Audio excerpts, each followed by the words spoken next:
Hey everybody, my name's Joe. I am also Joe. Welcome back to SNES's Life. We are excited because today we are going to go through our top and bottom 10 of the first 100 games we've played. We've officially hit 100 games for the Super Nintendo now. How exciting. So many games. It is so many games. We've definitely had some highs and we've definitely had some lows. Now, we did the top and bottom 5 when we hit 50. Here we are at 100. We're going to do top and bottom 10 now. And, potentially in the future, we'll do the top and bottom 15 and then 20 when we hit 200. And if we hit 200, Joey will probably be gone to college by then. But we're going to start off today. Do you want to do the good or the bad? Bad news before the good news? Let's go ahead and do the bad first. Bad news before the good news. Okay, we're going to start with your number 10 bad game, which was Wings 2 Aces High. So we're going to try and limit ourselves to about a minute on each game, so knock yourself out. All right. Wings 2 Aces High. It's a game where you play as a set of people, 4. You get to choose from 4, and you level them up one by one. You go into these missions, and each mission gets you a specific amount of experience that you can put into your character. Kind of breaks the system if you use save stating. Yeah, it does. But because the dudes die. Yeah, because your guy can get killed, which gets rid of all the progress on that dude. There's bombing runs, strafing missions, dog fighting. Yeah, I think that's it. Regardless, it controlled very poorly in my opinion. It didn't look great in my opinion, and it also was very hard to tell what you were doing. Yeah. Like, it just, overall, I really did not enjoy this game, and I was bored the entire time we played it. Well, there you can see the graphics actually aren't bad, but the music was poor, the sound wasn't great, and you're right, the control was really lacking. And it was so difficult. Even with good controls, I feel like it would have been very difficult. Yeah, I mean, I don't know. I don't want to comment too much on it, because we just need to go through these, but I don't think it was the worst game we've ever played by any stretch. I can see why it's not for everybody. However, I'm going to go for my number 10, which I think is for everybody in terms of that it was garbage. And that would be The Rocketeer. Now, I completely forgot about this game. And honestly, it probably would take the place of Wings 2 Aces High. Yeah, for real. You want a bad airplane game. So you start out here, and this is the beginning scene. You have to play this level twice before you even get to the next, I just want to point out, plane games, we got so spoiled with Pilot Wings. Yeah, we did. So this game, what's funny is you're doing this triangular race course, but you really have to pay attention to this 2-inch square at the bottom of the screen to make sure you don't run into planes or pilots. It's just terrible. And when you finally do beat this level twice, you have to beat it twice. It goes to a shooting gallery, which is really difficult, especially with the controller. And then there's a platforming stage, or no, it was a shmup. It's a side-scrolling shmup, and then it's like a platform. It's a neat concept to throw all these genres together. But they executed all of them very poorly. Yeah, none of them controlled well. The sound was mediocre. Slow. It's just not good. I wish it was, but it's not. And I'm sorry, Rocketeer, you're just bad. Going into Joey's number 9, we're going to wait a little bit on that one because it is further down on my list. Oh, boy. But didn't realize it was that high up on that list. Then we get to my number 9, which is further down on Joey's list. But we do get to Joey's number 8, which is actually going to be Joey's number 8 as I find it here on the list of things. And that was Faceball 2000. What was wrong with Faceball 2000? This is an unfortunate game, especially with me having been so used to playing FPS games, current FPS games. I played a lot of FPS games when I was a kid, like Doom and Quake, but yeah, this was hot garbage. The controller is just not the ideal. Well, the SNES controller is just not ideal to playing an FPS. It's very difficult to move around and see where you are. Enemies will just sneak up on you. It was very slow. And it was super slow. And the sound was bad. It was literally just you walking around going, sounds like a Nerf gun shoot. It's like, boop, I don't think there was any music either. It was there just wasn't. your gun. Like, Yeah. yeah. It was very rudimentary, which I guess isn't shocking. The original game was developed for like the Atari or something, so it's just not great. I can definitely understand why this made your list. It did not make my list, which is a little shocking. But you know, who are we? Everybody gets their own opinions. Faceball 2000, yeah, just was not a great game. I mean, I am 100% in agreement with you there, if nothing else. Now, my number 8 is further down on your list. Your number 7, further down on my list. But my number 6 we get, which, where is it? Where did it go? There it is.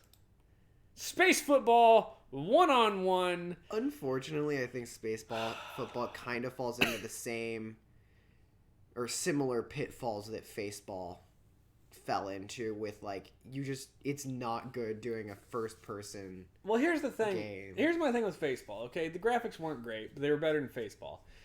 And it was fast and frantic, which it needed to be. The problem was that, well, one, it was split screen, so it was very hard to see because everything was kind of just squished in there. But also the course or the field was as much an obstacle as anything else. Like, and you also weren't able to see the field at all. Right. Like, you can see us driving around. There's all these things popping up in the field, and they bounce you around and shift you and spin you, and it just made it almost impossible to figure out which direction you were going. So, like, you're going one direction, suddenly you're going back the opposite direction, but it takes you 10 seconds to realize that. And it's just, you know, the music was the sound was meh, the graphics were meh. It was just a lot of meh all piled onto each other. There was a 2-player mode, which at least made it sort of entertaining to play against each other, but it just wasn't good. I guess Faceball 2000 had a 2-player mode where you were on a team, which was probably its one saving grace that it did have. Maybe that's the thing that kept it off of my list, but Space Football 1-on-1, just not great. Let's go to your number. Where the hell are we? Number 5. We're really sliding down there quickly. What the hell is that doing over there? Look out, John Madden Football. You can start, and we'll get it moving. This one didn't get aligned, I guess. John Madden Football. What the hell's your problem with this? Oh, man. Even watching it, like, to me, it looked like it was, like, being very... Jerky because you were moving it, and that's what I thought. And then I remembered that's just the gameplay. And that is the adequate way to describe the entire game. Just jerky. It's... slow. It doesn't help that I don't know anything about football. Like, I know the rules of football, but I'm not a football guy, so I don't know. It was slow and it wasn't good. Yeah. The problem with John Madden is, if you don't like football, you're not going to like the game. It was very slow. Passing seemed extremely difficult. It just, I don't know, man. Like, and I guarantee you, if you play a lot of football games, they still play similarly to this, probably.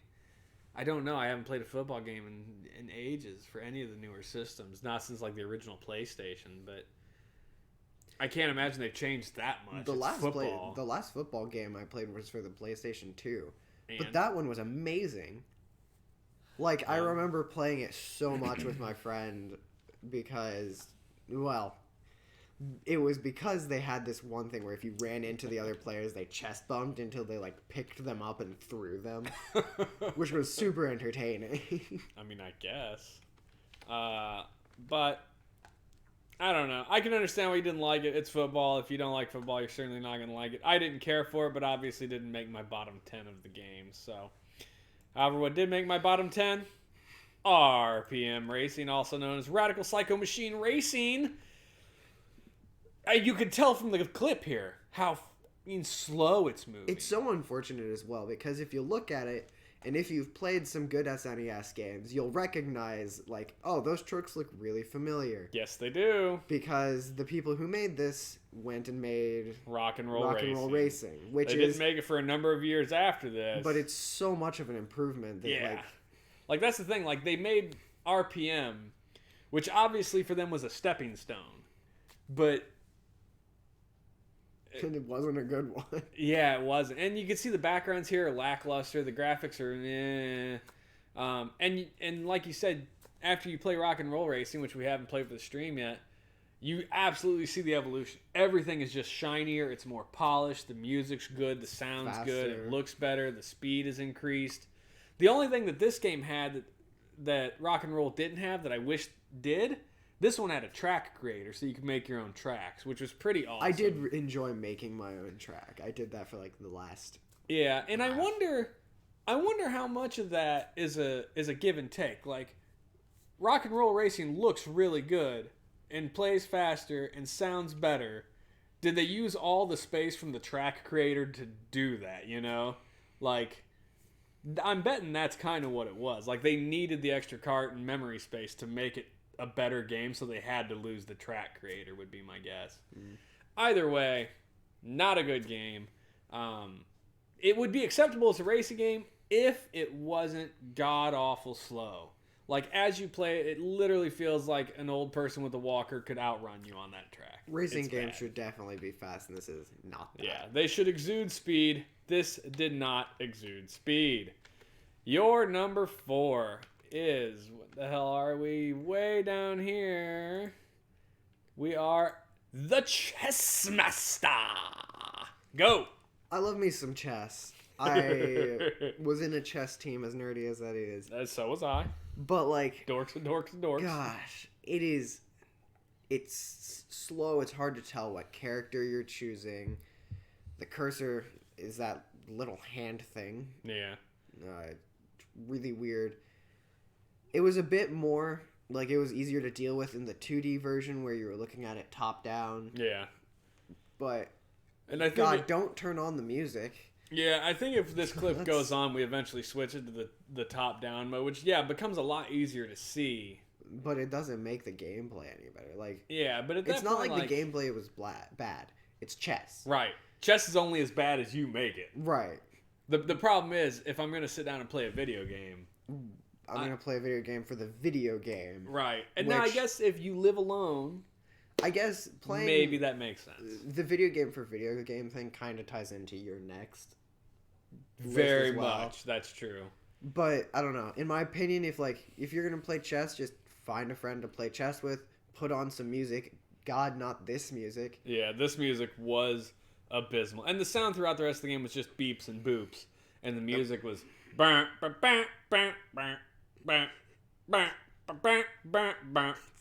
so chiptune and loud, and God, it was bad.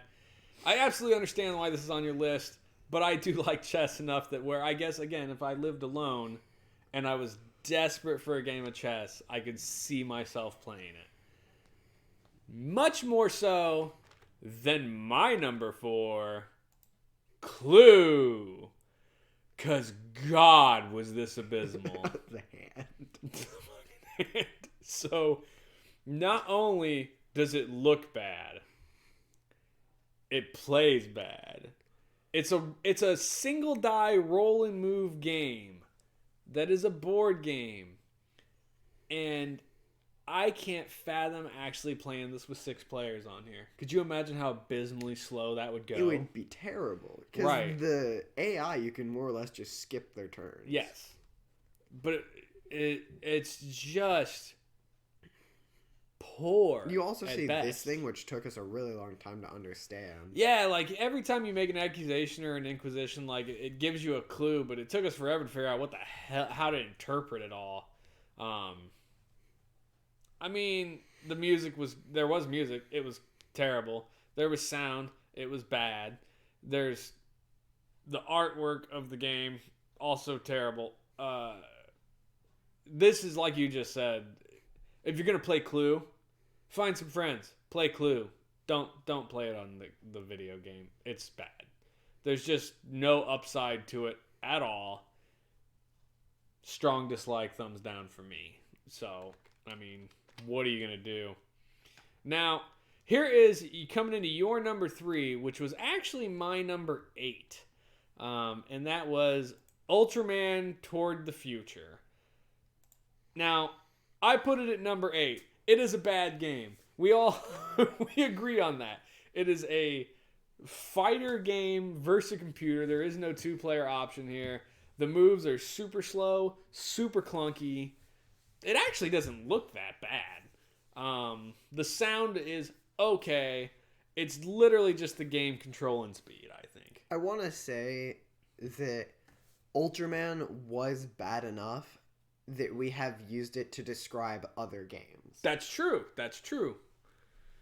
Like, that's the level of bad that it has reached. Yeah, and it's for that slow, chunky movement. That's what we use it as. We're like, hey, it's slow and chunky and bad. I don't know. Is that all you disliked about it? I mean, I don't know. I really didn't like the moves. I already, like, I'm not great at fighters, but I enjoy playing them. But this, like, I just didn't want to play it because, like, it's so hard to play. Like, the bosses are really difficult after the first two. Well, and you have as soon as it says finish, you have to wait for your thing to get charge to up to 4, L4. And then shoot him with it. And then shoot it. So there, like, you saw me backing off. And you regain health, both of you, over time. So you have to constantly be fighting them and waiting for your L4 to charge. The problem with any fighting games, it needs to be fluid. It needs to be fluid and fast and responsive. And this game was none of those. It was not fluid. It was not fast. It was not responsive. Everything was slow and clunky, like it was dropping frames, something fierce. It wasn't. It was just poor movement animation. It was slow and not good. I'm sorry. It just was bad. My number 3 didn't even make it on your top 10. Yeah, it did. Don't know. You just got the... No, it's up there, my number 9. Oh, it was on your number 9. Is it? No, I guess so. All right. I missed it. My bad. That's all right. My number 3, your number 9, Home Alone 2. It was higher up on your list. Be kind to it. Let's hear your kind review of this that made it so high on your dislikes. It's not a good game. That's why it's on my top 10 bad. It's... I don't even know where to Look start. at him. He just gave the old lady a seizure. It's just... Not good? Yeah. It is a really piss-poor adventure game. It's not really a platformer, so to say. Basically, you're Kevin running through the hotel... And then Central that Park. is from Home Alone 2, the movie. And I'm not entirely sure what the purpose is. I guess to try to escape. Well, you're collecting those stupid dove things. Look, the point is, it's a really bad adventure game. The only thing that this had over Home Alone 1 was the fact that it had multiple levels. Home Alone 1 literally took place in your house. And I think it was like a bit more responsive. In the basement. A bit faster. Yeah, and it was more better. responsive. It added, like, you could slide on your knees to get some It was distance. definitely a better game than the first one. 100%. But it still wasn't good. Yeah, it was I don't bad. think it's as bad as you made it out to be. I think it was terrible. But The music was bad. The sound was bad. The gameplay was bad. The enemies were obnoxious. Look at me slamming the elevator button because you had to hit it multiple times. oh my god, there it finally accepted it right there. You saw it go solid. It's just like get the elevator down here, you bastard. Yeah, Home Alone 2 was not a terrible movie. It was, however, a terrible game. And then we come to my number 2, which rolls all the way up to your number 7. I know this is going to be a shock. Ready? Home Alone 1! Man, I guess it really didn't occur to me how much the graphics changed. It looks so much better in Home Alone 2. Yeah. Yeah, the graphics definitely improved in Home Alone 2. And the fact there are multiple levels and things. But the premise is still really the same. It's just instead of your house, you're running around in a hotel, going in and out of doors, trying to find stuff. But the gameplay was just as poor. The graphics were just as poor. It was just as unresponsive. I mean, literally, you could move, jump, and shoot, and that's the limit of your commands. And that was the same thing in Home Alone 2. Except you're collecting treasure and dumping it down the trash chute. And the thing is, there you can see on the top left, I need to collect 20 pieces of treasure. But I can only hold 6 pieces at a time before I have to visit a trash chute to drop them down it. And then I have to go collect more. And then once you have enough, you go to the basement. And fight a boss. And you have to dodge all the bats and spiders Oh coming my at you. And God. then you fight a boss, which is insanely difficult for no good reason. And the music was bad. And the sound was bad. And the game was bad. And by the way, have I mentioned it was bad? Look, it's not a good game. I would not voluntarily play this again. It's just how it falls. Yeah. I mean, don't you agree? So let's get to your number 2, which was my number 9. Which I'm surprised it didn't make it higher on your list, considering how much I hated on yeah. it. It was Draken, an RPG. If you want to call it that. It's not. I don't even want to put it on the list because it'll just soil the list. And the SNES was known for great RPGs back in the day. Look, man, I mean, technically it's an RPG. I put it so high on my list because compared to those other games, I think I might actually be willing to play it. Like, I have no desire to ever touch Home Alone's again. Like, there's just enough of a story that's Right. kind of entertaining. Like, I feel like with enough, like, investment in how the actions and equipment screens work in this, you could make a go of it. Home Alone is just jump and shoot. Like, this game at least had options. And so I put it higher on my list. But you didn't. You put it at number 2. What was the hatred for you? Now, I didn't play this game. That's true. You didn't didn't experience the shark attack. I got a lot of enjoyment watching you play Jesus. I think this was the game I probably raged the most on. because of the sharks, probably. So, first of all, in my opinion, I don't like the fighting. Yeah, the fighting's terrible because you have no control. It's just a live time go thing. And you could make your guys run away, but... You have to spam the L and R buttons. Yeah. You will, walking through the world, which you have to do, by the way, to get places. You can't, like, fast travel. You can't warp or anything. Actually, there was one warp. And I'm sure there are more warp zones if you find them, but we did not. But walking through the world, you can encounter enemies that will straight up just one-shot your entire team. Yeah, they will. Or a shark, which is literally just random. Or walking into the second castle to find the, quote, princess's brother, which it doesn't call him the prince for some reason. He has sharks guarding his moat, and the sharks jump over his little drawbridge. And eat you. And it's a random time at which they jump over, and it's really fast. And there's no timing. You just have to get really lucky and walk one of your dudes through the shark. Like, and it's 100% guaranteed you will lose at least one guy crossing that bridge. Like, someone's dying going across that drawbridge. Yep. No questions asked. Like, we tried all the different timings, like, wait till the shark's over here. Wait till the shark's over there. Wait till the shark just goes past the bridge. Wait till the shark's not even on screen. And it doesn't matter. You cross that drawbridge at that point, somebody's dead. 110% you've lost a character. And even worse, you start the game at that castle, and those sharks aren't there. It's not until 20 minutes later when you finished, like, your first part to come back, and it's like, oh, suddenly this guy's castle, who, by the way, you're working for, now has deadly sharks. Oh my god, I raged at this pretty hard, and it deserved to be raged at. It's not great. But we do finally hit a thing on which we can fully agree. Both of our number ones have tied for the dumpster fire. That is Pit Fighter.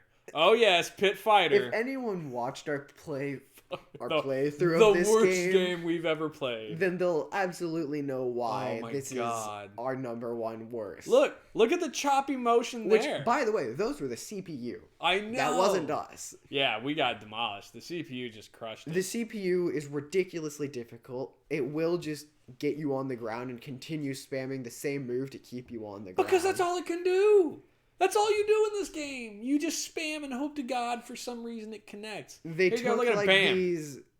Bam, bam. They took these photos of people and shoved them into the game. Yeah, it was rotoscope, so it had like people... And yeah, they took video of people doing these moves and then digitized it. It's chunky. It's difficult. Oh, it's hard to control. The background is not a good background. There's no music. It's just cheering of the crowd occasionally. And... we only got to level 3, and that was me barely getting to level 3. And this is the same kind of technique they used in the future for Mortal Kombat. And you can definitely see it, like the rotoscope, like real person punching thing. God, it does not make a good game, so much better. And Mortal Kombat's garbage, too, I think, now. Like, I remember as a kid loving it. Compared to the current Mortal Kombat's. Oh, yeah. But it's just... We played this game for, what, half an hour, I think, maybe. And then we legitimately quit playing. Like, we could not stomach doing this for another 30 minutes because it was that bad. We ended up going and playing the game that you weren't there for the night before, which Josh and I had played. It was a baseball game. I don't know. Look, yeah, again, like you said, everything's super chunky and slow. It's almost impossible to control. It's just not good, man. Like, it has bar none been the worst game we've played since we started this. Like, from the moment we hit this game in the list to now, it is been the worst game we've played. Like, no questions asked, hands down, worst game we've made. I can't do it. I'm sorry. But let's get to this. We get to the good stuff now. Get to the good stuff. We'll start with you. We've got Legend of the Mystical Ninja. Now, give it some love. This game, I personally really enjoyed it, even though I wasn't very good. And whenever I think of it, my mind doesn't go to our actual playthrough of it. It goes to the 24-hour stream that we did. Because we played we did play quite a bit of this game for the stream. I mean, you're playing as... Oh gosh, I can't remember their names. It was Kid Yang and Dr. Yang in the US version, but it's actually like Garuju or something. Jesus. I don't know. Yeah, keep going. Anyway, it was this game where you walk around the towns or the whatever level you were in. Yeah, the level. And you beat up the bad guys. You got money. You spent your money on things, whether that be healing items, armor, shoes to walk faster, pizza, which is basically an extra 1-up. Yeah. You could also spend it on gambling, casinos, multiple games. Like Gradius was in. They had the original Gradius in one of the arcade game places that you can play. And then after you got through that town level, you got to a side-scrolling. It's a platformer. Yeah, that's where we're at right here.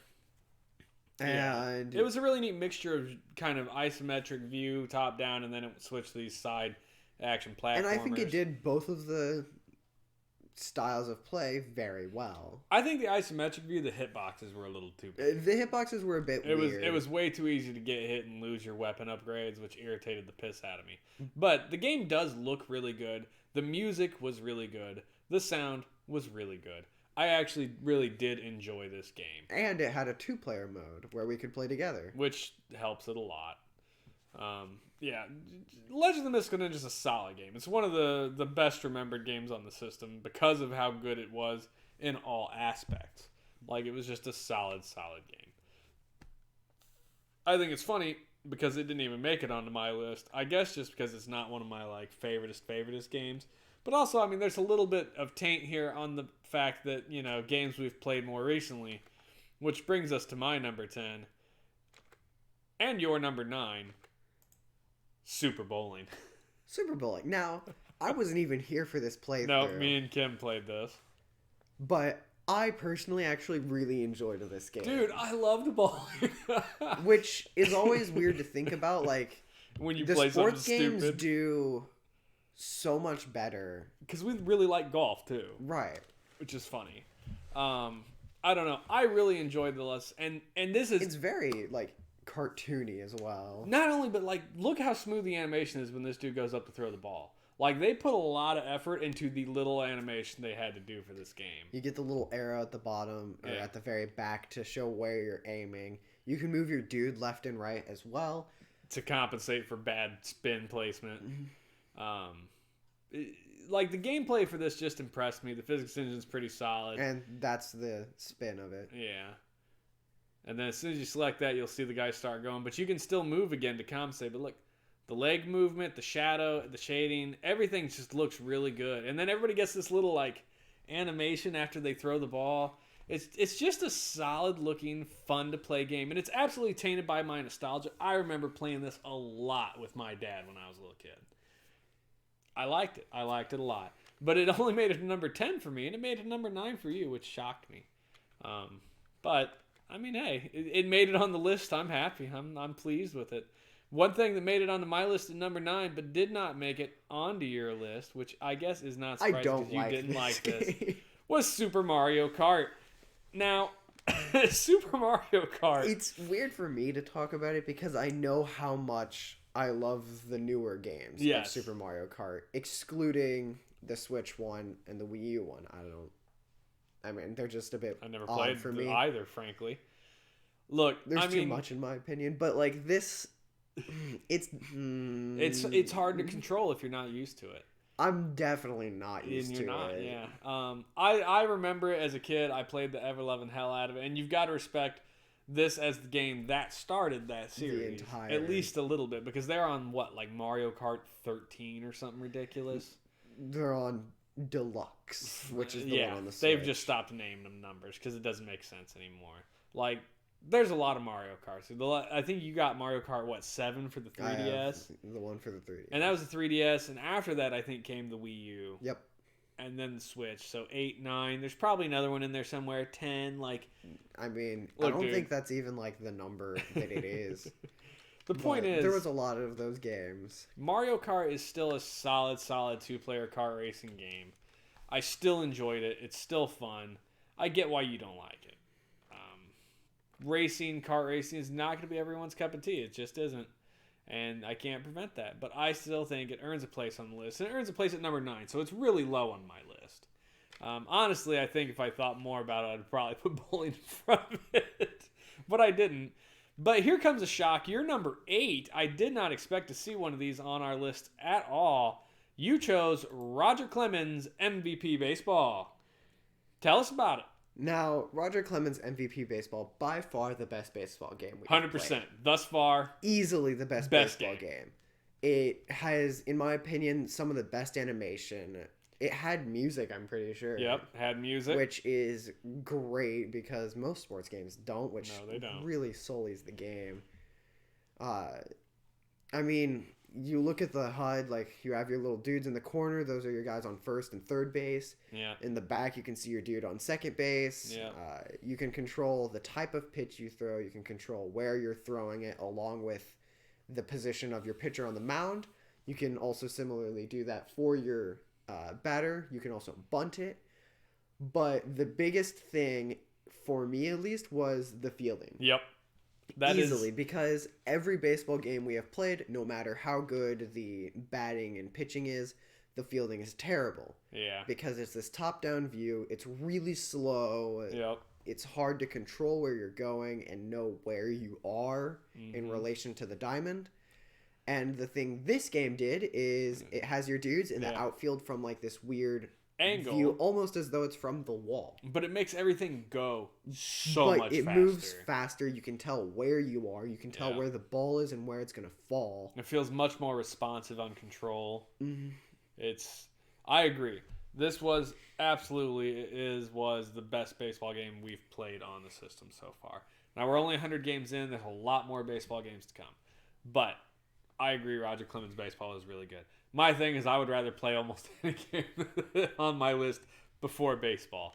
So it just didn't make my list. But I can absolutely acknowledge why you put it on there.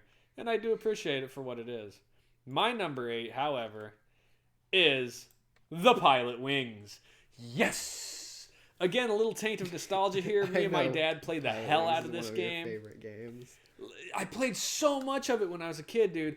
But forget Pilot Wings entirely.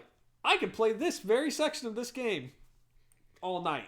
Please, God, I wish they would make a game just this. Something that I have to say, which I think it's actually in my honorary mention on the bad games. Yeah. Is I can't remember the name of it. Desert Strike. Okay, yeah. And it was a helicopter game. And just comparing these two, where this game wasn't even mainly a helicopter game. This one controls so well, though. This was just a sky game. Bam! Oh, it's so... missed. I mean, it's a really good game. And I really enjoyed the game, regardless of how I wasn't good at it. It's just a fun little game you can play. There are multiple levels. Like, you get your... different plane stages, your hang gliders, skydiving, rocket belt. You were good at Rocket Belt. I did like the Rocket Belt one. But it was just a really good game overall. It didn't make my top 10, but I can definitely understand why it made yours. Look, I like Pilot Wings. I liked all the levels you just said, like all the airplanes and the hang gliding. That game, when you play a game, you absolutely want the last level to be memorable. The last boss fight. And the Pilot Wings knocked that out. Because the whole game, you're like, oh, I get to fly this little airplane, and I get to fly the hang glider. And then they're like, bam, attack chopper with guns, go shoot stuff. And you're like, yeah! And then afterwards, it unlocks hard mode and makes oh my God. it like dusk, which makes the skyline look so much cooler. And it's windy. Yeah, it's new game. It changes all the graphics of the game.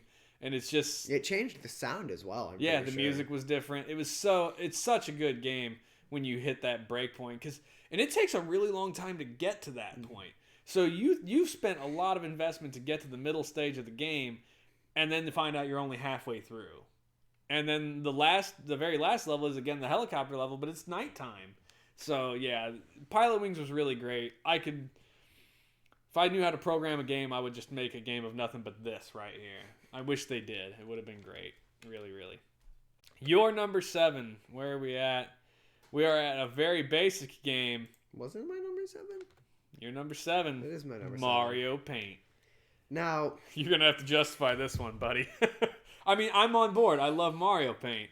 I don't know that it belongs on the top 10 list. I can't do this for a long time. I don't really like the paint area. Yeah, you like the composer. But as someone who plays piano a lot and someone who really enjoys doing stuff like that, I could sit in the composer for hours just messing with it. And while this is definitely like they have made Mario Composer online, like just in browser, and it is much better than the one on here, I still could sit in front of our TV or in front of the actual SNES and just mess with the composer. I just find it very fun and relaxing. Dude. Which is kind of like how it is for you with SimCity. Yeah. I pissed a lot of hours away on Mario Paint when I was a kid. No doubt. Like, it is a solid time-wasting game. And the music's really good, and it's very relaxing. And it's just kind of like, I want to sit down and veg out and be chill for like an hour. And this is a solid game to do that too. And it's got a lot of great things in here. The 8-bit like stamp art that you can make, and if you combine them, you can make really big pieces. Which when I grew up, we had that big like Mario Paint guidebook that we talked about at the beginning of the review show. And if you can find that book, Jesus, God, I wish my parents would have kept our stuff. Super impressive art pieces. Yeah, like some people really put some effort into this stuff, and I can sure appreciate it. I agree, it's a great game. I just don't know that it's top 10 for me. My number 7, Street Fighter 2. We're going classic here, folks. Now, this is going to get replaced in the future 110% by Street Fighter 2 Turbo. Just because it improved on it in every way. It sped the game up something fierce. And it also unlocked, I think it was Vega and... It unlocked pretty much every enemy in this game. Made it able to play. No, I think it only unlocked 2 more dudes. It went from 8 to, I think, 10. It may have went up to 12. I can't remember. It definitely unlocked Vega. It unlocked that Thailand kickboxing dude. Look, Street Fighter 2, the thing you got to admit about Street Fighter 2 is, A, the music for every level is awesome. The backdrops are awesome. Especially Guile's theme. See, this one only has 8. I think the next one had 2 more. It had Vega and, God, I can't remember the other guy's name. Sagat. That's what it was. You know what? It might have had the boxer dude in it, too. I'm pretty sure it did. I think it did. I think it unlocked... And you could also play as M. Bison. Yeah, it unlocked 4 more people. Vega, Sagat, M. Bison, and... we just said it. The boxer guy. The boxer guy. Yeah, basically Mike Tyson. I can't remember what the hell his name was. Point is... It increased everything. But this game, you've got the different images in the background moving. You've got huge, chunky sprites. Like, the pixel art is amazing. The animations are smooth. Where we were talking about Pit Fighter earlier, where it needs to be fast and responsive and fluid, Street Fighter did everything right. The only complaint I have about this game at all is it's slightly slow. And that's only because we've played Street Fighter Turbo, where you can adjust the which speed is a lot. hella fast, yeah. And that improves the gameplay. It really does. But otherwise, Street Fighter 2 It's kind of like the idea of it's classic for a reason. If it's going too fast, you can't tell what the hell you're doing. Right. Yeah, it's just such a solid game, though. Like, it's really good, and everybody acknowledges it. I mean, even today, people will say, what's a great fighting game? Street Fighter 2. Well, you're right. It's a good game. It just is. Now, here's something. You're coming up on number 6. This is actually really interesting to me. Pardon me. I did not expect any of these to make it in here because it didn't make it on mine. You chose a Super Scope game, yeah. Metal Combat, Falcon's Revenge. I can appreciate that you put this on here. I really do. Now, Metal Combat is... Sequel. It's the second one of the game, yeah. Battle Clash. Basically, you and your friend are piloting a mech, and you're fighting other mechs to save the world. Yeah. Whatever the story is. Now, in my opinion, it was a very fun game, and the reason I chose this one over the first one was because it had the 2-player mode. Yes. And what that was the person with the controller could choose from the bad guys. All of the bad guys. They all had different movesets. Yep. And you would fight the person with the super scope. And the person with the super scope would shoot the bad guy. And I don't know. In my opinion, the sound was very good. The graphics were amazing I think the graphics were good. I think the pixel art on the bad guys in this game looks a lot like Street Fighter characters. It was really good, though. It was very good. The sound was good. It played really well. I had a lot of fun playing it. This one is a lot more difficult than the first one. Yes. But I still got a lot of enjoyment out of playing it. Yeah. I really did enjoy the games as well. I guess really the reason I wouldn't think to put these on my list is just because when I make a top game list, I'm thinking in terms of playability. Like, I'm trying to recommend games that people go and play. And while I think that Metal Combat and a lot of the Super Scope stuff is absolutely worth playing, it's just very difficult to do that because it requires a scope, requires a CRT TV to our knowledge. And it's just hard to do. For the average guy who's, maybe for someone who has a Super Nintendo Mini and they're just looking for games to add to it, this isn't going to be one of them because you're not going to be able to play the damn thing. So, I mean, I guess maybe that's why I just didn't think of the Super Scope games as quality to put on a top 10 list. But I absolutely see why you put it on there. It is a fun game. It's very unique and different. And I really also enjoyed the game. And especially, like you said, it's a lot like the first one. This one just added the second player option, which is cool. It gives you a reason to have a buddy sit down with you and play the game. And yeah, I can acknowledge it. I just didn't choose it. My number 6, which did not make it onto your list, which I guess isn't too terribly shocking, but I think a lot of people will be on my side on this. Teenage Mutant Ninja Turtles: The Turtles in Time. This is a side-scrolling beat-em-up. This is actually one that I played with Dave. Yes, you played with Dave. It's just a solid, fun game. I did really enjoy this game. Like the variation, the fact that there are 4 playable characters, they all have different weapons, they all have kind of different attacks because of those different weapons. The things that interact on screen, like that giant wrecking ball can hit you and flatten you. It also looks really nice. One of my favorite things about the game is if you run up to a dude and you're close enough and you hit the attack button, he will grab the guy, spin around, and throw him at the screen. Which is awesome. Needed to beat one of the bosses. Yeah, the early Shredder boss, you have to throw dudes at him. You got Krang coming up here with walks along the side of the building and blasts you with his laser eyes. I mean, everything in this game looked great. It sounded great. It played well. Like, there's another special. There comes Krang. Bwah, laser eyes. You actually can't see him because, emulator and mix him with the capture card. That's funny. Because I get zapped by it, I think, at some point in this gameplay. Anyway, yeah, right there. There you saw the eyeballs. Yeah, I mean, it's just a really well done game. It looks, plays, and is good. Gets flattened by the wrecking ball. When you walk over a manhole, You like fall in the later down ones, it. you fall into it. You get the little blinky eyes like cartoon, and it says, "Oh no, Yeah, it's dark in here." Yeah, it's dark in this cave or something like that. It's just a really fun, solid game. And unfortunately, it's 2 players. God, if they would have made this 4 players and made it compatible with the Super Tap, this game would be amazing. Because the arcade game was 4 players. You I could think have if it was all 4 players, it easily would have made my top. Oh, 10. dude, for sure. Like, it would be such an amazing game with 4 players on the Super Nintendo. But I just don't think they had the power to do that then. The arcade cabinet was 4 players. God, that would have been great. Anyway, we're going to move on. We're going to get to your number 5, which I did not put on my game, but I absolutely understand why you did. Super Off-Road. Oh, this is a great game. So, one of the reasons I really enjoy this was even just looking at it, it looks like I always forget what they're called.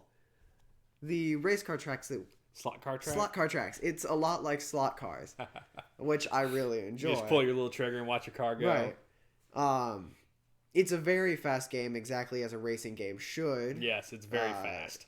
The only thing that I think was bad about it, because there was music. Yeah. Albeit it wasn't great music. Yeah, forgettable to say the least. It had a ton of different tracks, and then when you played all the tracks, you could play them backwards. Yep. Which basically changed the entire track.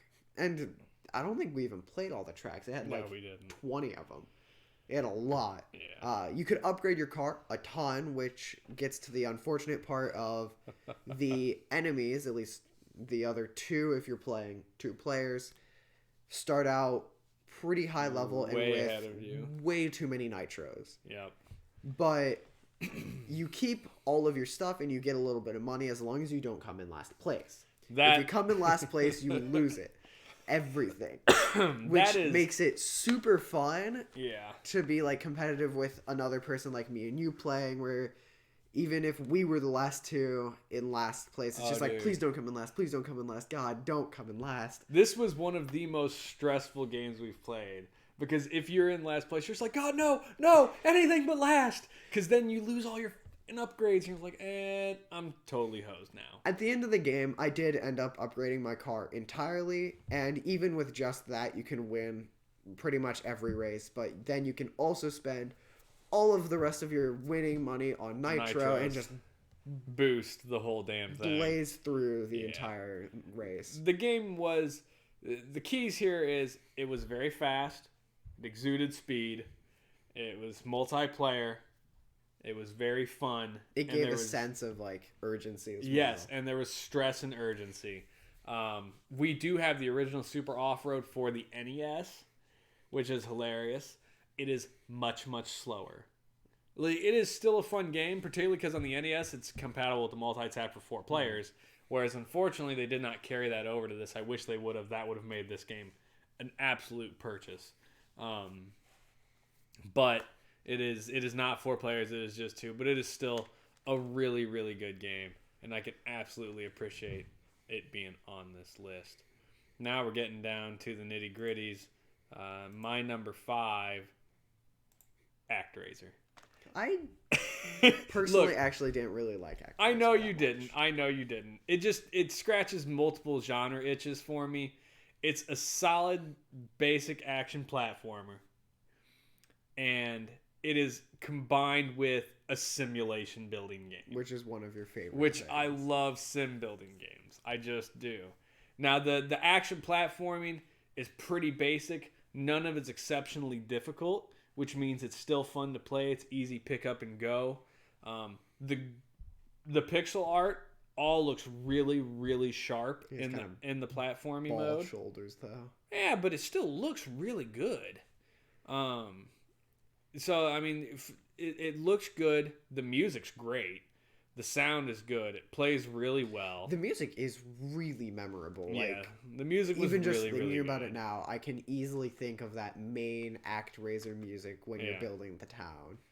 And here you're going to see us flip over to the town mode in a second. And so there's a simulation mode. So you're going to play a platforming level, and then you'll play simulation for a while. And then there's going to be another platforming level, which kind of end caps that town before you move on to the next town. And I think there's like 7 or 8 towns maybe that you have to build. There's quite a few. There's quite a lot of gameplay in this one. There is. And it's a really fun game. It's a mushing of genres that I really enjoy. It was a really good, one of the first games we played, like one of the first games to come out on the SNES in general. Yeah, it was early in the life cycle, and it was a really, really good game. I thoroughly enjoyed the hell out of this game. I have it on here. You know, obviously most of our games we're playing is in emulation. I own this physical copy of this game in the other room. I've played it and beat it on there. It's just super fun and absolutely worth a look. It's just very memorable to me. Now, your number 4, we're going to put off a little bit because it is my number 3. But in terms of me liking this type of game, my number 4, just like your number 7 with Mario Paint, I'm just looking to chill for a couple hours. SimCity. Now, for me, playing SimCity, I don't like it, but it's a very relaxing game to watch someone else play, in my opinion. Like, even just sitting here watching you play, like, I got very tired. The music is very calm and relaxing. Right. And it's just a nice game. I can definitely see why people would enjoy this game. For sure. It's really very basic city building game. It was originally made for like the computer. I think it was the Commodore 64. The graphics got upgraded for the Super Nintendo. The music's really good. It's very calming, very peaceful, very serene. And I just have a hard time not enjoying the hell out of it. Like it is easily a game I will pick up and play for, 2 hours without question, just relaxing, building away, having a good time, not stressing. It's one of the games that I've remembered the cheat code for my entire life, which was how to get all 9s for your money, which obviously is cheaty, but, doesn't matter to me. It's still awesome. And I mean, that's it, man. It's just such a fun, relaxing, chill game. Just like you said for Mario Paint. You can spend hours in the composer. I could spend hours building the city in SimCity. It's good. I love it. I feel like I've watched you spend hours building cities. I mean, you at least watch me for an hour, dude. So there's that. I just really enjoyed this game. Let's go ahead and get to your number 3. Now, we mentioned this earlier, the fact that both of us like this type of game, which was kind of unexpected. But we both, as it turns out, like golf. For some reason, it's just, I don't know, I really enjoy all of the golf games. I think there's something just relaxing about golf. Yeah. And I know, at least for me, when we're playing golf with your dad, Grandpa, it's a very nice thing that we connect on where we don't connect on a lot of things. Yeah. And only video golf. Neither. Like you and I can't play plays actual golf. Yeah, I'm terrible at it. I can swing a club. It's not going to be pretty. I think what really makes golf such a good game for us is it's easy. It's very pick up and play. So you don't need a lot of skill or practice with it. Everyone knows the rules to golf. It's like, get to the hole in the least amount of strokes possible. Like, that's the easiest way to explain golf. Yep. Everyone knows how to do it. It is also competitive while not being actively competitive. It's not like baseball or football where you're trying to catch the other person or catch the ball or outrun somebody. You're just trying to get the lowest number of hits to the green. And so it's a calm competitive game. Now, Iron Skins, which is what this is, it is rivaling, in my opinion, PGA Tour as the best golf game, at least so far. Yes. I think that's probably where it's going to end, frankly. I felt that Iron Skins looked better. Iron Skins definitely looked better. Yes. I definitely liked the way it played more. Where you're seeing it fall down is right here. The putting. Because the putting, it has hills and divots, and looking at it, it's like, is that a hill? Maybe. Yeah. Is that a divot? Maybe. Hard to say. Now, I know it's a hill because we ended up figuring out that Light source. the light source is from the top right of the screen. Yeah. But, I mean, you had all of your different clubs. I really liked this area. Where it came out and showed you yep, everything. Looking at it. Yeah. Yeah, I liked this. I think PJ was just a hair behind this on the graphics front. Like, the shading seemed better in this one. The animation may have seemed a little smoother. The things where this really differentiated itself is that most golf games have the 3-click, click to start, click to stop, click to stop. This and one it was to be like start, then your power, then your aim. aim. And then this one, you can just set your power meter on the right, and then aim, and then hit the A button once, and you're off. And you're trying to hit it in the middle of that slidey bar on the left. And I think it's great that it was just always going. Yeah, it never stopped. It made it very simple. Again, it's very pick up and play friendly. You can also which is great. hook and slice in this on purpose, Yep. which I don't think we ever used. No. But we didn't even get to the main part of this game, which the main point of it was betting money on games. Yeah. Like, that was something that this game specifically was made for. It was the IRM Skins betting game. Yeah. Which we didn't do, and it still is. It's on my favorite list of games, and it's still easily one of the best golf games without betting. 100% it is one of the best golf games. I think the only thing, like I said, I think almost unquestionably it looks better than PGA Tour Golf. It's also had music, I'm pretty sure. I can't remember. I feel if like it was apparently forgettable. The thing that PGA Tour Golf beat this on is PGA, I think, had 16 different golf courses. This only had... This just has this one course. I mean, a course is 18 holes, for God's sakes. We got through the front 9 in the hour we played. Like, how long would it take you to play every course on PGA Tour Golf? Take forever. But it is there as an option. So, I think both games definitely have their merit. But I can absolutely agree that this is... But it is between PGA Tour Golf and IRM Skins for best golf game on the system. So far, I'm pretty sure, period. But so far. So we're down to my number 3, which was your number 4. And that is... Super Castlevania! We start right with the death. This is a very difficult platformer, in my opinion. Although I am also, like, notoriously bad at platformers. Neither of us are great at them. But it is a very enjoyable game. This was... I don't know. It's just very, very fun. The soundtrack, in my opinion, is one of the best things about this game. It has such memorable music, and then it has the remastered version of Bloody Tears, which is like the easiest or most easily recognizable Castlevania song. Second, I'd say Second? I'd say the main theme from Castlevania 1 is probably as recognizable, if not more so. The point is, like, it had music that is easily memorable. Yes. It was the sound design in this game, period. All the sounds in it were very, very good. The art and pixels and everything looked ace. It played well. It was responsive. The fact that in this game you got the little waggle whip going on. You had 8 directions. You had and 8 then directional if swing. you held it, it would waggle around. Yeah. It had that cool thing where you could whip out and grab onto things and swing across pits, which was very cool.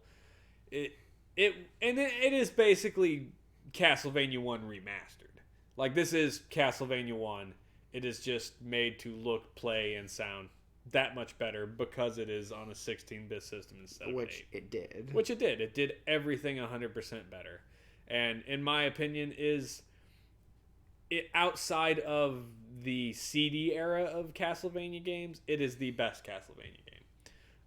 I still really enjoy Castlevania 1 as well, but Super Castlevania is just so good. And I think it's absolutely worth being your number 4. It's absolutely worth being my number 3. We both enjoyed the ever-loving hell out of this game. I still go back and play it. It's just such good-looking fun. And like we said, the sound and the music, man, you could just sit there and listen to the music and be happy for a while.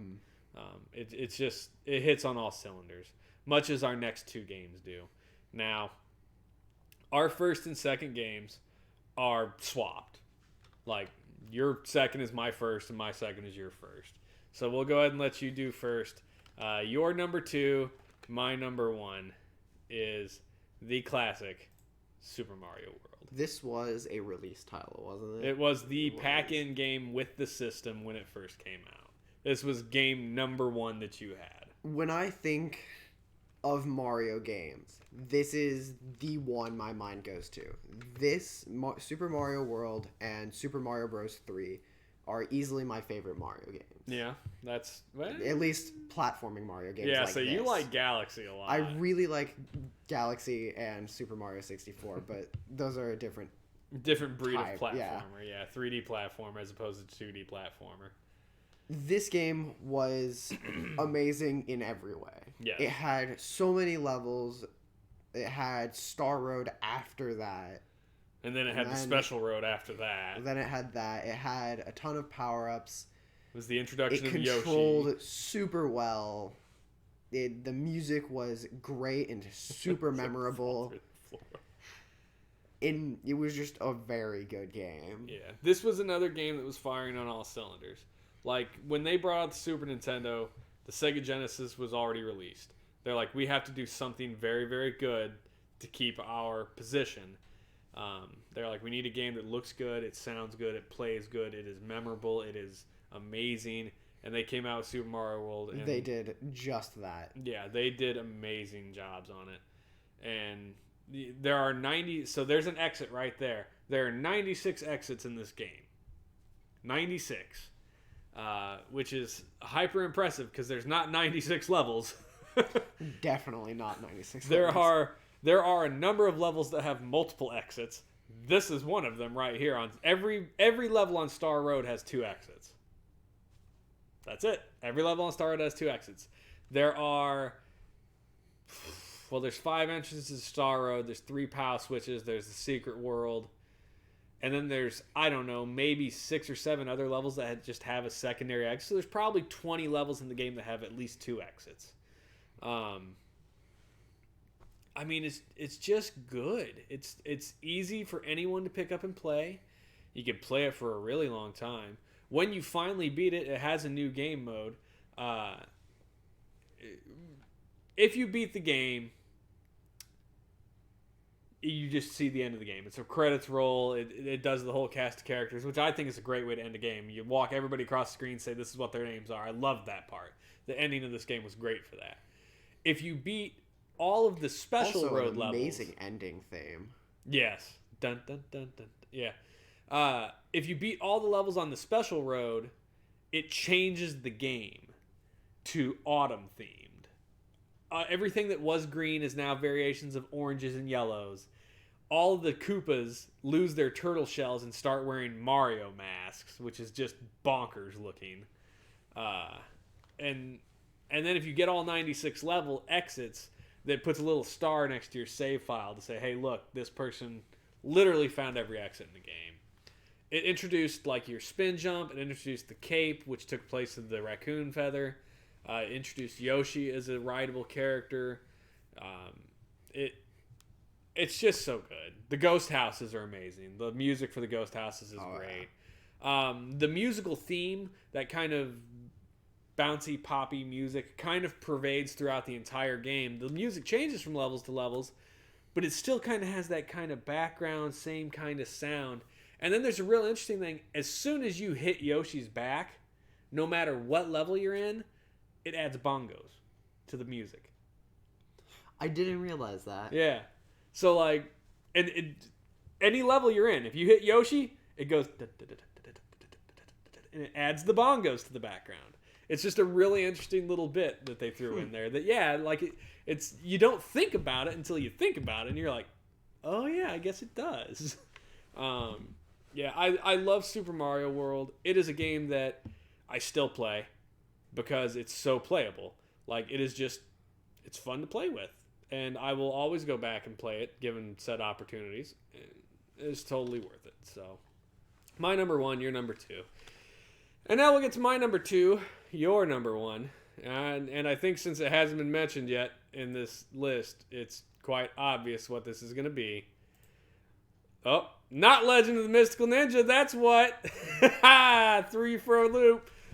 Legend of Zelda: A Link to the Past. Now, similarly to Super Mario World, when I think of Mario, I think of Super Mario World. Legend of Zelda, I think of Link to easily the Past. Ocarina of Time and Link to the Past. Link is first to me, but I think of both like at the same time. yeah, This is an amazing game. We played it for a while. I played it every Saturday. Like 7 Saturdays, I think you played it before you beat it or something. And even though like I definitely got better at the game, I was not good. You ended up having to beat like half of the first bosses until I was able to beat all of the bosses afterwards. Shoot. It was just a great game. That the music was amazing. Yeah. They did great with that. It was amazing gameplay. It was not overly difficult, but also was enough to keep you engaged well enough. It gave you your start screen with a boatload of different items that you could choose from to solve puzzles and kill enemies.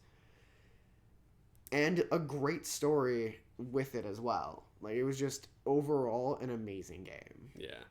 The artwork and direction in this game, very colorful, very beautiful looking. You got that rainstorm right here at the beginning. The sound direction was awesome. The music was great. All the sound in it was great. The puzzles were interesting and different. The magic items were awesome. This game is called a masterpiece. It is a classic for a reason. And, you know, while people today, newer generation of gamers, may not realize that, you know, when they play their Legend of Zelda's, you know, what, Breath of the Wild and such, they might be like, this is the greatest Zelda game ever. If you take anyone from my generation, for sure, they're going to go, Breath of the Wild's amazing. But nothing compares to Link to the But Past. it's not Link to the Past. And Breath of the Wild's an amazing open world type experience. And so is Ocarina of Time. Like, I can appreciate Ocarina of Time. It's a really good game. And while I will play it, I'm way more likely to sit down with And especially this. comparing where they came from the NES Legend of Oh, Zelda. Jesus. It's so much of an improvement. Oh. It's ridiculous to even think that these were, you know, in that same series. So, I've beat the original Legend of Zelda at this point. Ow. I can't bring myself to play it for more than like 10 minutes. Look, and I complained about it on a Reddit that I'm in for retro gamers, and they're like, well, that was part of the allure. Like, there is so much aimless, pointless wandering in that game to find stuff. And one of the reasons Legends of Zelda is so good, Link to the Past is so good, It's rather linear. it is, well, I mean, yeah, it's linear. But And, it like, also awards exploration. You can beat the dungeons in most any order you want if you know how to get to them. The key is Link to the Past puts a damn number on your map. They're like, look, here's dungeon 1, here's dungeon 2, here's dungeon 3, here's dungeon, you know. And so you're right, it can be very linear. And that's fine with me. I don't care. I agree. Personally, I really enjoy linear games, but I do also enjoy exploration, which this game gives you the freedom to do. Yeah. You have an entire map. It doesn't restrict any places for you to go. I mean, There's some you can't get to without the hook shot or the power Right. gloves. But the point is, like, it's relatively unrestricted. You're awarded for exploring, actually. Yes. Like, you can get more bottles, you get hidden items, a lot of rupees that are hidden. hundreds and hundreds of rupees. It's a very enjoyable game that I think did every point Yes. almost perfectly, if not perfectly. Yeah. It was very, very good. It introduced kind of the palette swap. So, you know, you get through the first 3 dungeons and you fight Agamemnon or whatever the hell his name is in that version. And you're like, oh, I just beat the game. And then suddenly, bam, Dark World, palette swaps, all the colors change, all the enemies change. You're in the Dark World now, and you find out there's another 8 dungeons to do. You're like, I just did 4. Ganon. And then you have to beat Ganon. I mean, just like Super Mario World, dude, Link to the Past is a super, super solid game. Firing on all cylinders. Artwork, sound, gameplay's intuitive. The options you get for all your items and everything looks great. It plays great. I mean, it's just an amazing game. Whoops, there was a load, huh? It looped back to the beginning. It looped the clip. We talked about this game long enough. It's hard not to. I mean, yeah. It's on the SNES Classic as a Super Mario World, obviously. Actually, I wonder how many games that we listed were on the SNES Classic. I think Pilot Wings is on there at least. I'm pretty sure Legend of the Mystical Ninja. I mean, they're mostly on there. Look, Legend of Zelda: Link to the Past is classic and masterpiece for a reason. If you haven't played it, go play it because it deserves to be played by everybody. That's where I'm at. So that's it, guys. That is our top 10 and bottom 10 of our first 100 games. God, that's a lot. So many games, so many more to go. I mean, there was like 700, I think, 720-ish games released. There are a handful we're not going to be able to play, though those are now very slim because at the beginning we thought that was just stuff for like the Super Scope, and then I ended up with 3/4 of the Super Scope games that we played. So, yeah, very few left that we're not going to be able to play just unless we can't find them. But yeah, we're 100 games in, so we appreciate everybody joining us on our adventure here, and we thank you very much. Yeah, we'll have restarted the streaming by the time you guys see this in a couple days from when we record it. So we want to say thanks to everybody for continuing to be with us, watching us play these games, and just continuing on that journey. Thank you very much. Have a good time. See you guys.